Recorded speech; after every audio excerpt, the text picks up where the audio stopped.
火曜日の8時になりました。寄せ植えが楽しすぎて、寄せ植え屋さんを開いてしまいました。ソフィーです。よろしくお願いいたします。今日の入荷苗のご紹介から、ゆるっとしていきたいと思います。すごい店の外からのこの様子が、モダンな感じになってて、なので、モダンすぎてちょっと寂しくなったので、今回ちょっとビビッドな感じのをいっぱい入れております。プロテアのリトルプリンス。プロテアは私、大好きなので、OG 結構好きなんで、プロテア連れてきました。観葉について、観葉植物は、今ちょっと巷で結構植えてらっしゃると思うんですが、観葉今植えちゃうと7月に植えるものがなくなっちゃうんで、こちらではちょっと当分庭攻めをしていきたいと思います。今まだ6月、ギリギリ6月ですけど、暑くなるのがちょっとずつ早くなってきていて、8月はもう多分植えるなんていう環境ではないので、庭植えもしくは寄せ植えとかそういうお外の植え物をするのは7月の頭がギリギリ限界だと思うので、それまではまだ庭が整ってない方、庭に植えたいものがある方、まだいけますので、観葉やっちゃうとね、別に観葉は室内なんで暑くてもあまり関係ないので、庭で植えられるもの、楽しめるものをちょっと中心に上げていきたいかなと思います。で、これは、私も以前植えてて、この辺だったら、この辺草加なんですけど、この辺だったら、鉢植え管理で、お外で一年中大丈夫な気がします。うち大丈夫でした。冬、秋から春にかけての日当たりはやっぱり必要で、ただ霜はあんまり当てない方が良くて、まあ私晒してましたけど、でも晒すとやっぱり葉傷んじゃったりとかするので、夏のガンガンもうちはギリギリ耐えましたけど、でもやっぱり葉っぱがやっぱり傷んだりとか、ダメージが強いので、夏のガンガンはやっぱり避けていただいて、あと霜避けていただければ、一年中なんとなく外でもこの辺だったら大丈夫だと思います。はい。で、これはモルナダです。M&P フローラさんのモルナダ B マイン。ピンクと赤と連れてきております。もうね、やっぱり写りはピンクの方がいいですね。でも実際見ると赤がすごく目を引くんですよ。赤といえば、以前ご紹介した宿根ロベリアがようやっとお花が上がってきて、もうこんな感じで、もうビビッドな赤なんですよ。もう赤っていう、すごい綺麗な赤なんです。はい。もう目にすごく止まるんですよ。ちょっとカメラ越しだと、もうちょっと渋い感じに見えるかもしれませんけど、実際見ると、目を奪われる感じです。多分このピンクは写り的にはこっちの方がいいですけど、実際見るとこっちに多分目が行きます。はい。モルナダビーマインは、ヤグルマハッカ。モルナダっていうのは結構いろいろあるんですけど、全部が全部、爽やかな香りがするそうです。はい、するそうです。すると思います。私ちょっと鼻あんまり効かないんで。で、これは、これ系って意外とうどんこ病とか発生しやすい系だと思うんですけど、うどんこの耐性が強いと書かれておりました。はい。草丈は40から50センチなので、ちょうどこの子ちょっと低めですかね。で、植え付けは春か秋が植え付けのシーズンだそうです。で、株は35センチから40センチくらいなんで結構張る感じですね。で、やや湿り気のある土好きで、耐寒性宿根草ですね。はい、耐寒性宿根草です。ここにも宿根草と書いてあるので、日向って書いてあります。日向。はい。やや湿り気のある土でだけど加湿ダメっていう。ネットで引いた感じだと40から50センチって書いてあって、でも赤はもうこれ多分50センチくらいあると思うんですよ。多分40から50ってことはこれが基本形かなって感じなんですけど、病害虫はうどんこ、灰色カビ病、アブラムシ、ヨトウムシ、メイガ類の幼虫と書いてあるので、とりあえず、オルトラ巻いとけっていうやつですね。もう基本この系統とか、あとちょっとまだ紹介しないですけど、この系統、ルドベッキアなんですけど、この系統はもう、うどん粉とか、オルトラにとりあえず巻いとけみたいな感じの系統ですよね。とりあえず巻いとけっていう。はい。で、モルナダは私読み終わりました。はい、終わりました。お一人様、確かにね、もうね、今日植える系統はみんなお一人様の方がいいと言えばいいです。正直なところ言うと。でも、そこをあえて寄せていくっていうね。あえて寄せていきますよ。モルナダもうなんかほら、モルダウとかモルナダとかモルダナとかなんかもう意味わかんない。モナルダビーマインです。もう、何度やっても覚えられる。モナルダ、なんで私モルダナって書いてるんだろう。モナルダビーマイン、ピンクと赤とあります。多分赤の方が映えます。本当に。はい。で、こちら終わりました。はい。ウォーターマッシュルームです。はい。ウォーターマッシュルームが入っております。これもなんか観葉とかにも使えますけど、水草とかで重用する方もいらっしゃいますね。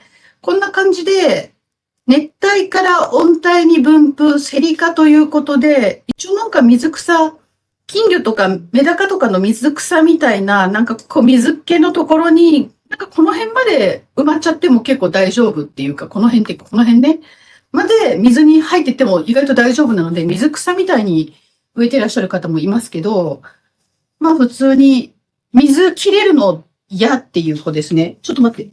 うちは銭草。お日様好きです。お日様好きだけど、水が熱くなるとか、その温度が高くなるのはダメです。お日様好きでも、プールみたいな、熱いのダメだけど、風呂ダメだけど、でも、こう、冷たいお水で、こう、日光浴できながらプカプカするのが好きなような子です。はい、これメダカ案件です。全部が水没しちゃうとダメっぽいんですけど、まあ、なんか半分くらい埋まってたりとか、この辺がポコポコ出てるぐらいだったら水に浸かっちゃってても大丈夫なので、ただ水温が高くなるとダメ。で、日光浴大好き。寒さは強いです。水切れダメ。肥料もあんまりいらないっぽいです。植え替えは4月から9月ということで書かれておりました。はい、実践してないので書かれておりましたという言い方になります。今日植えるのもなんかすぐなんで、もう本当に入荷のお花の紹介みたいな感じでいきます。アンチョコ大活躍です。はい。千日紅。これは千日紅のハリウッドじゃなくてなんだっけ？ラスベガスホワイト。ラスベガスホワイトという夏の高温多湿に強い。なんかもう千日紅って夏すごい元気にはびこって咲くイメージがあるんですけど、そのまんまです。はい。ドライにもできると。ね、ドライ好きな方とかする方多いですけど、まあ、ドライにもできる。草丈40センチから50センチ。痩せ地でもあんまり全然関係なく育つ。肥料はあんまりいらないのかな。病害虫も特にあんまりなくいけそうな感じです。ここにあるサルビア。これがね、サルビアがね、ドライにするなら白より紫かな。今日ね、ちょっとモダンな、すすけたって言い方していいんですか？ピンクがあったんですよ、これの。一番最初に手に取ったんですけど、ちょっと全体の色見たら戻したっていうそういう感じの。でも単品で見るとすごい素敵な色でしたね。ちょっと戻しちゃったけど。はい。サルビア。これは PW さんのスーパーサルビアロックンロールブルーティアーズで、これまたロックンロールとかなんかこう、夏に負けない。夏に負けず、草丈が70センチから100センチと書かれていたので、1メートルぐらいに育つ、なんか結構な育ち方するらしいです。一株で1メートルの株幅が出て、夏に負けないというのでコスパがいいと。剪定はなくてよく分枝すると。分枝、枝分かれするというのが書いてあります。2021年にデビューしてるので、3年くらい前ですかね。割と新しい品種になるかと思います。反耐寒性多年草。霜に弱い。はい、霜に弱く、でもマイナス5度までって書かれてますね。で、肥料たくさんって書いてありました。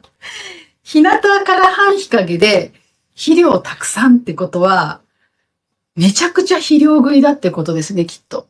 肥料好きって好きで収まらない。たくさんって書かれてたってことは相当いくんですかね、肥料。とにかく、発酵もね、こんな感じですごいもうメリメリ出てきてるので、すごい、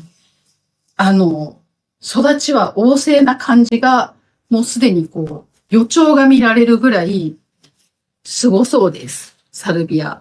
ルドベキアです。このルドベキアがちょっと面白いルドベキアで、ルドベキアチムチムニーと言います。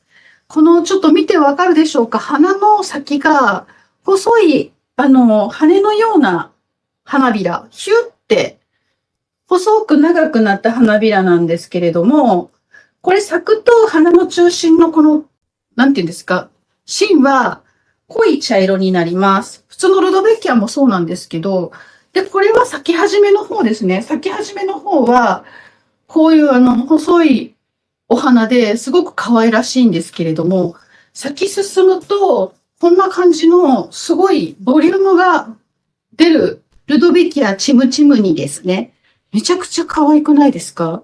で、色幅が結構あってですね、これはちょっと黄色が強いんですけど、この黄色っていうところから茶色まで。茶色っていう茶色の子はもういないな。こういうちょっと濃いめの、ちょっと茶色っていう、こういうところまで色幅があります。色幅があるので、黄色から茶色っぽい、焦げ茶色っぽいところまでの中で、お好きな色を選んでいただくっていうような感じになるかと思います。これは、耐寒性一年草と書いてあります。本来は多年なので、上手にうまいことしのげば多年でいくのかもしれないですけど、ルドベキア、この子は一応、本来は多年とか書いてあるけど、一年草扱いになってる、例のうさんくさいやつです。だいたいこう、多年だけど、本来多年だけど、なんか一年草っていうの結構多いので、でも上手な人は多年でいけるので、チャレンジしてみてもいいのかなと思います。草丈は30センチと書いてありますが、30センチ、これ40センチくらいはあるかも。草丈だから30センチぐらいですね、これ。で、肥料は好きって書いてあります。肥料好き。はい、肥料好きです。あと、ラストかな？はい、ラストは、ピカケ。ピカケと申します。って思う方いますかね？ピカケは、これはマツリカ、ジャスミンですね。ジャスミンの中でも、ボタン咲きという、私のうちにもあって、時々インスタ、YouTube とかの動画とか、京庭とかで出てくると思うんですけど、私のうちのはちょっともう剪定しすぎちゃって変な形になってピヨーンってなってるんですけど、これはちゃんと綺麗な形の、商品なんでね、綺麗な形の、マツリカ、ジャスミンですね。丸い感じの葉っぱにボタン咲きなので、すごく可愛らしい、コロコロした感じの可愛らしい、私これ大好きなんで、見てすぐ手に取ってきました。ピッピッピッ。あれ発音はちょっとわかんない。発音は私、南の発音が大きいので、ピカケなのかちょっとよくわかんないんですけど、マツリカでジャスミンティーの元、ジャスミンティーになるらしいです。日当たりがいいところから半日陰まで行きます。排水よく有機質が豊富な土を好む。有機質が豊富な土ってどういう意味なんでしょうね。ちょっとよくわかんない。多分土がしっとりして潤してる土なのかな。とにかく有機質が豊富な土。ミミズがのたうち回ってる土ですかね。なんかそういう有機質が豊富な土。で、8度からマイナス30度っていうのが書いてあって、ちょっと間違いでなければ。マイナス30度ってすごくないです？本当かな？やや高い温度で花上がりがいいと書いてあるんですけど、冬は乾かし気味で育てると書いてあります。うちにいる子は結構あそこの庭って西なんですけど、西でも行けてるので、多分ね、ある程度まあ、慣れもあるんでしょうけど、大丈夫だと思います。で、ジャスミンティーの元になる子で、ただ、こういった園芸品種というのは、正し書きがない時って、観賞用ということで販売されてるので、観賞用の基準で育ってるんですよ。で、私この育て方のもちょっと見てきたんですけど、一応観賞用で作られてるので、食用というか、ジャスミンティーとかにしたい場合は、30日以上はちょっと農薬がなくなるのを待ってからという基準値を下げるのにちょっと時間を置いてから利用してくださいみたいな正し書きがありました。で、丸葉のこのポコポコ八重咲きというかボタン咲きのとても可愛らしいジャスミンちゃん。私すごい推しです。一応こう2本立てになってるんですけど、どうしようかな、使うかどうしようかちょっと迷っております。以上が入荷情報になります。というわけで植えていきましょう。もうこの夏の暑さとかから考えると、ちまちま植えられません。で、今日見ていただいてわかる通り、結構背丈も高い子が多いです。背丈が高い子が多いです。秋冬から春にかけてが、パンビオとか割と背がちっこくて、ちまちま植えたりもできるので、もうちまちまは諦めて、秋冬の楽しみに持ってって、もう春終わりぐらい、初夏から秋にかけては、このこう、ドカンという感じとか、ふわふわという感じを楽しんでもらうということで、ドカンといきましょう。というわけで、器はいろいろ考えたんですけど、こちら、ミルミルさんの器になります。本当は鉢でもいいかなと思うんですけど、うちにちょっとこの大きさの鉢がね、なかったんですよ。なので、ちょっとミルミルさんのこれでいきます。はい。で、本当は赤が映えるの分かってるんだけど、赤がちょっとね、やっぱりこう映像的に映える方をちょっと今回は撮ってしまいます。ということでピンク植えます。で、今日もポンポン植えになります。ポンポン植えなので、早いです。ご紹介するのに時間を割いただけあって、早いです。本当にこれは今日は普通の寄せ植えですね。本当に普通に植えます。普通に寄せ植えです。というわけで、まず B マインさんから植えていきます。ピンクも映えますよ。ピンクが映像的に映えるんですよ。実際に見ると赤がすごく目を引いて、私もこの赤から目が離せなかったんで今日は、すごい赤ってとりあえず赤を手に取ったんですけど、やっぱり映えるのピンクだなと思ってピンクを入れました。しかもなんかお花が、なんかちょっと今日お客様がおっしゃってたんですけど、紅花みたいに咲くっていう、根っこは軽くほぐす程度で、あんまり崩してもなんで、この成長の割にすごい違う。成長の割に根っこがもうガンガンなので、ちょっと軽くほぐして、モニモニして。全然モニモニできないじゃん。パツパツしてかな。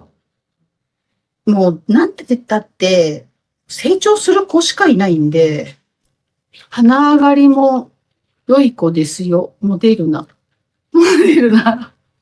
モナルダだっけモルダナモナルダですよ。で、今どんな感じってこんな感じで、普通にこんな感じです。もう今日はもう、普通の寄せ植えなので、置いた通りに植えればいい感じなので、ギャザリングとかブリコラージュだと、組み合わせるので、パズル感が強いので、なんとなく想像してこんな感じっていうのでやっていくんですけど、寄せ植えだともうほぼほぼ見たまんまで植えられるので、あんまり想像力いらないので、すごく目を引く寄せ植えですね。玄関先でふんわりちまちまするのも可愛らしいんですけど、多分そういうものを置いてるときに今日このお花を入れると、多分一撃でそこにしか目がいかないような寄せ植えになると思います。はい、今どんな感じかというと、もうまだ2個しか植えてないです。こんな感じです。2個しか植えてないです。あんまりね、葉っぱがしげしげしてるとね、虫やら病気やらなっちゃうんでね。あとお水やりは、あんまり上からかけない方がいいです。めんどくさいと上からかけがちなんですけど、葉焼けの原因になったり、あとお花が傷んだりするので、まあ、めんどくさいから上からざーっとかけたくなるんですけど、あんまりおすすめしないので、なるだけ根元の方にあげる。葉水が好きな子も中にはいるんですけど、これ系の子って多分、病気とか葉焼けの方が、リスクが大きいと思うので、もう本当にこの系は根元にあげた方がいいですよ。もうそれは私失敗談的な意味。鉢のがいいんだけど、しょうがない。ないか。もうこれだけでいい感じに目引きますでしょ。黄色、ピンク、赤。もう注目色でしかない。注目色。よだれたいじゃん。注目色ですね。すごい根の張りだな。肥料好きっていう、違う、肥料たくさんって書いてあったので、もうあげればあげるほどに育つ子でしょうね、これ。線体色。ああ、そうか。あ、本当だ。ピンクと赤と黄色と青ときて、1、2、3、4。あと何色が足りないの？緑？あ、緑でも葉っぱが緑だから。風通しよくして、どっち向き？かわいい。紫と白。はい、今どんな感じっていうと、こんな感じです。ちょっと前、紫が暗くて分かりづらいですけど、今こんな感じ、ビビットカラーになっております。こちら側はもう白白でいこうかなと思います。アクアセルもう使った方いらっしゃいます？私ね、ちょっとね、アクアセルちょっと疑問があったので、ちょっとどうなんだろうと思ったんですけど、未だにやっぱり疑問は疑問ですよ。まだそんなに使いこなせてないので、ちょっとまだよくわかんないことも多いんですけど、アジサイで使ってみたんですけど、アジサイで使うと、基本的にアジサイって湿ってた方がいい子なので、水やり気にしてずっと湿ってるんで、その効果の成果がちょっとよくわかんなかったんですよね。結果が出てないというか、結果を出すには、わかりづらい子を使っちゃった。アジサイだとずっと湿ってなきゃいけないから、湿ってなきゃっていうか乾かさない方がいいから、乾かさないような気を使い方をしてると、いまいちアクアセルが効いてるのか効いてないのかがちょっとよくわかんなかったんですよ。で、まあ、確かになんかずっとあると雑巾臭いってなんか実際それっぽいんですけど、その時期が過ぎるらしいんですね、そのうち。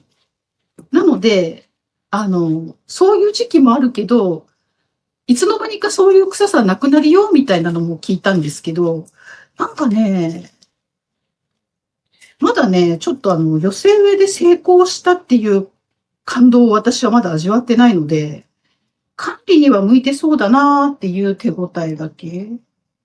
秋冬にアクアセル大活躍しました。アクアセル使ってるけど本当に花持ちがいいですよ。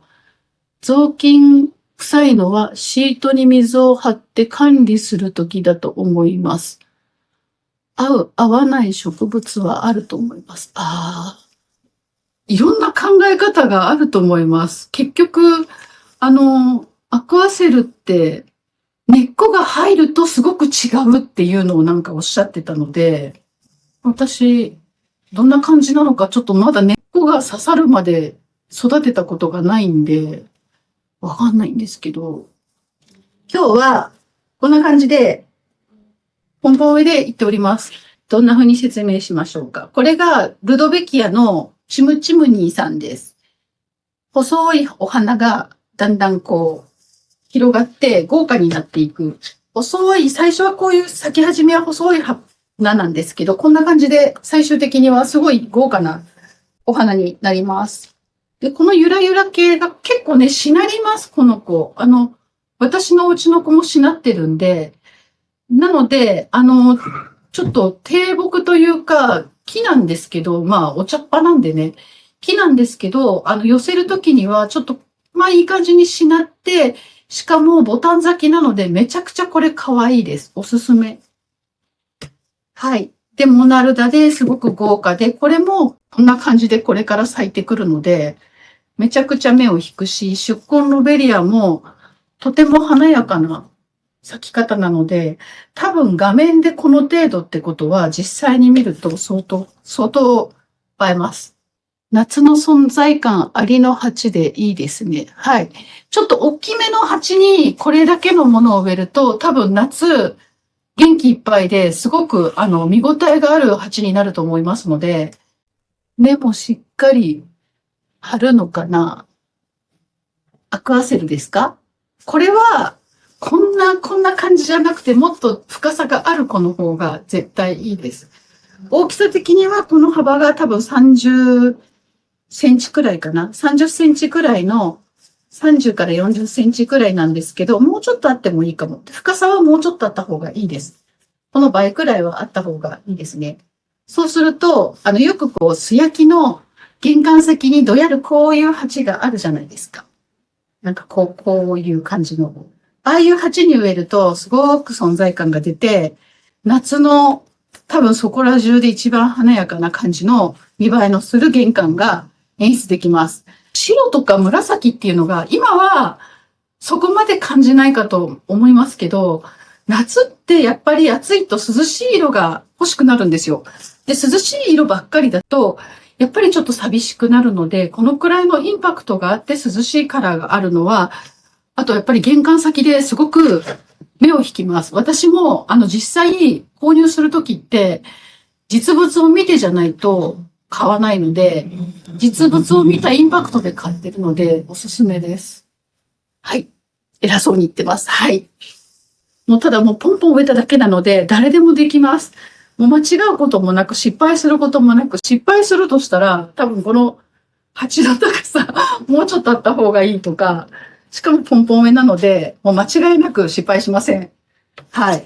で、ひと夏楽しんでいただけます。はい。ではまた来週の火曜日夜8時にお会いしましょう。ありがとうございました。